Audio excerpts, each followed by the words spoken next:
मैं जुनैद अहमद खलील, आम आदमी पार्टी बोधन कन्वीनर। कल जो बीआरएस पार्टी की बूथ कमेटी मीटिंग हुई, उस कमेटी मीटिंग के अंदर एमएलसी कविता मैडम उन्होंने खिताब करते हुए कहा कि आप बोधन के अंदर बहुत सारा डेवलपमेंट हुआ, बहुत सारे तरक्याती काम हुए, बहुत हर कम्युनिटी को फ़ायदा हुआ। उन्होंने अपनी तकरीबात के अंदर इन जुमलों का इस्तेमाल करते हुए आवाम को मुखातिब किया। मोहतरमा कविता मैडम, आपने जो कुछ भी कहा वो सिर्फ पेपरों में, स्पीचेस में कहने में छे, मगर ग्राउंड लेवल के ऊपर कोई काम नहीं है। आपको मैं हर तौर पे एक एक चीज़ बताता हूँ। बीआरएस पार्टी के एमएलए साहब के जो फेल्यूर है, बोधन को तरक्की याफ्ती बुलंदी पे लेके जाने में उन्होंने नाकामयाब रहे, मैं आपको बताता हूँ।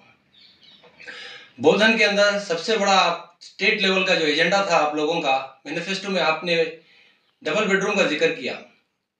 डबल बेडरूम के जिक्र के अंदर आपने एक डबल बेडरूम 9 साल के अंदर बोधन के अंदर किसको दिया, आप ये बता दें।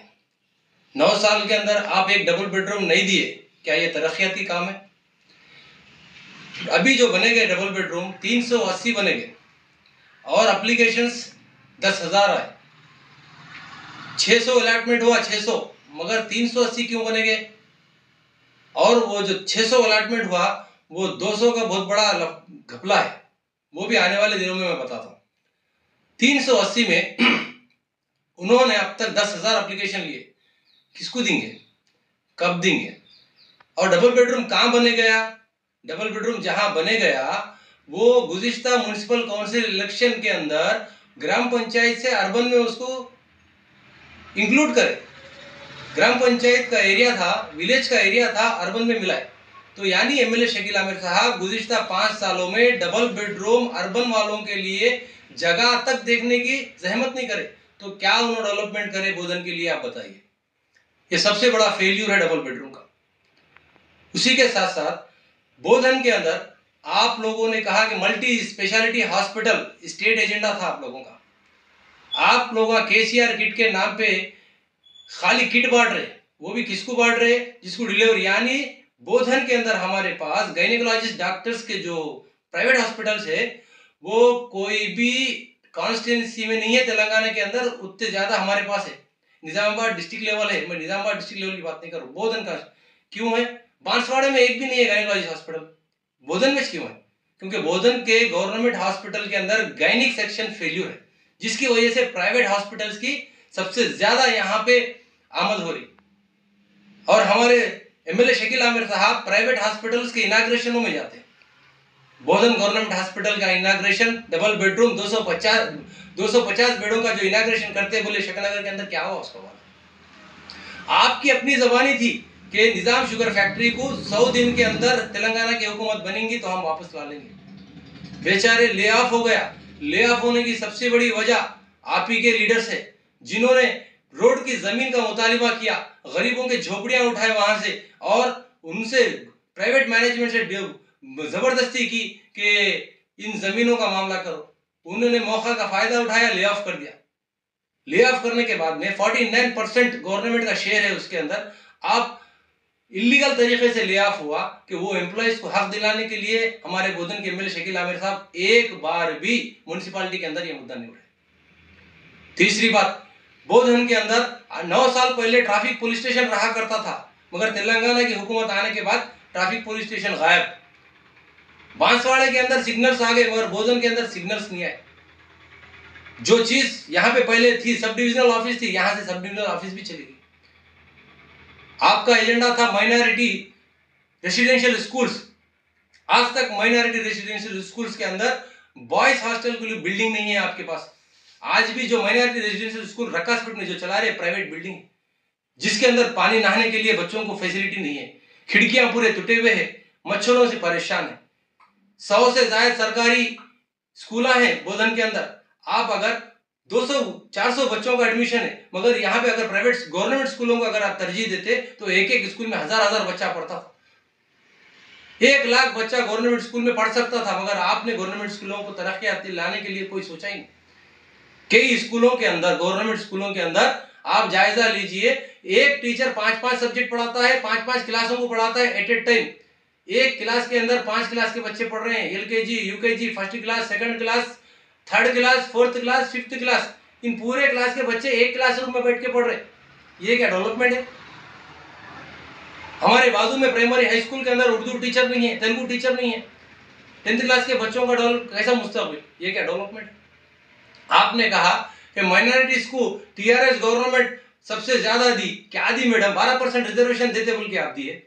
माइनॉरिटी लोन जो बजट था गुज़िश्ता हुकूमत में, हर साल माइनॉरिटी लोन्स वो बजट में आते थे, मगर आप 2000 करोड़ रुपए का ऐलान करे, आप 9 सालों में कितने बार दिए? 1 बार दिए। 8 साल का लोन किधर गया? आप बताइए मुझे, भैया क्या डेवलपमेंट है? बोधन के अंदर स्ट्रॉम वाटर ड्रेन का काम 3 साल से चल रहा, पेंडिंग पड़ गया। स्ट्रॉम वाटर ड्रेन, पानी वाटर ड्रेन में जाने के बजाय ड्रेन का पानी रोड पे आ रहा, ये डेवलपमेंट है? बोधन के अंदर लीज प्रॉपर्टी जो म्युनिसिपल अंडर के अंदर थे, 99 लीज ईयर्स की लीज पे दिए सब प्रॉपर्टीज को 195 जियो का गलत इस्तेमाल करके यहाँ के आपके लीडर्स, आपके लोग, आपके ऑफिसर्स उसको बेच दिए। ये क्या डेवलपमेंट है? आपने कोर्ट किया कांग्रेस पार्टी को। मैं कांग्रेस पार्टी की हिमायत नहीं कर रहा हूं, मैं कोई कांग्रेस पार्टी की तायद नहीं कर रहा हूं। तुम लोग बड़े फेल्यूर है, उनके छोटे फेल्यूर है। दोनों भी मुसलमानों के साथ रहने, एससी एसटी बीसी के साथ रहने या रैयत किसानों के साथ रहने, कोई फायदा नहीं कराया आप लोग। मगर कल आपने कहा था कि जो अपनी मां को खाना नहीं खिला सकता, जो अपने खाला को सोने की चूड़ियां कहां से पहना सकता? मैडम, गुज़िश्ता वाईएस राजशेखर रेड्डी साहब के दौर हुकूमत के अंदर ही 4% रिजर्वेशन मुसलमानों को मिला। 4% रिजर्वेशन कोई दूसरे स्टेट के अंदर कोई भी नहीं दे रहे। यहाँ की आंध्र प्रदेश और तेलंगाना मिली हुई थी, यहाँ के माइनॉरिटीज को 4% रिजर्वेशन दिया, जिसकी वजह से कई मुसलमानों को नौकरियां मिली। उसी के साथ साथ 108 की स्कीम भी यही वाईएस राजशेखर रेड्डी साहब ने लागू की थी। आरोग्यश्री भी वाईएस राजशेखर रेड्डी साहब ने लागू की थी। किसानों के लोनों को माफ करने का, क्रॉप लोन को माफ करने का, कई चीजों की फैसिलिटीज यही वाईएस राजशेखर रेड्डी साहब के सीएम के ओहदे पर रहते पर यहाँ की आवाम को मिला था। आपने कहा था कि जो मां को खाना नहीं खिला सकता, वो खाला को क्या सोने की चूड़ियां पहनाएगा। दूसरे स्टेटों में जब ये स्कीम्स नहीं थे, मगर यहाँ पे लागू करे। हम कांग्रेस की हिमायत सपोर्ट नहीं कर रहे हैं, मगर हम आपको बता रहे कि आप टीआरएस गवर्नमेंट फेल हो चुकी है जो तरक्की कामों में देने के लिए। आपने कहा कि अनएम्प्लॉयमेंट पेंशन देते, बोले कि आप लोग दिए। आप बोले 3.5 एकड़ जमीन एससी एसटी बीसी को, आदिवासियों को देंगे, बोले दिए। कहां दिए मैडम? कहां है? लास्ट ईयर का आपका एजेंडा था अनएम्प्लॉयमेंट पेंशन देते बोल के, कहां दिए? किसको दिया बताइए? क्या हम बोले? आपके मुंह से आप लोगों बोले? ये आपके फेल्यूर से, मुसलमानों के ताल्लुक से तो आपने इतना नजरअंदाज किया कि कोई भी हुकूमत आज तक इतना नजरअंदाज नहीं करी। आम आदमी पार्टी दिल्ली में जिस तरीके से काम कर रही है, केसीआर सिर्फ हमारे तेलंगाना के चीफ मिनिस्टर साहब खुद जाके वहां का दौरा करके वहां के एजुकेशन सिस्टम को मैं अडॉप्ट कर दूं बोल के यहाँ पर आए, मगर आप खाली दिखावा करते। आप लोग खाली हिप्नोटाइज करते पब्लिक को, हम ये करने वाले हैं, हम वो करने वाले हैं, मगर टीआरएस और बीआरएस गवर्नमेंट कोई काम नहीं करे। आपकी इत्तला के लिए मैं बता दूं कि मुसलमानों के उर्दू मीडियम स्कूल जो सेकंड लैंग्वेज से, आप लोगों ने एक निजामाबाद डिस्ट्रिक्ट के अंदर एक उर्दू टीचर को बेस्ट टीचर का अवार्ड मिला, सो बता दीजिए आप। ये फेल्यूर है आपके। आप कह रहे थे कि यहां पे हमने दंगे से, फिरका परस्ती से लॉ एंड ऑर्डर को बचाए रखा। बोधन को आप ही की हुकूमत में सेंसिटिव प्लेस बना के रख दिए। यहां पे आप बोलते एक, आपके कार्यकर्ता करते एक। बोधन के अंदर इतना बड़ा सेंसिटिव मुद्दा बना दिए कि यहाँ के तरक्याती काम रुक जा रहे, यहाँ के कारोबारियों का कारोबार खत्म हो जा रहा, डेवलपमेंट खत्म हो जा रहा। जिस एरिया के अंदर कम्युनल राइट्स होते, जिस एरिया के अंदर इत्तेहाद और इत्तेफाक नहीं रहता, वो डेवलपमेंट से रुक जाता। ये मुद्दा उठाने वाले कौन? आप ही की गवर्नमेंट के, आप ही के पार्टी के लोग। आप बता दीजिए, जो 5 लाख रुपए आप घर बनाने के लिए देते बोले थे, 10-9 सालों में कितने आदमी को दिए? एक को भी नहीं दिया। क्या हुआ?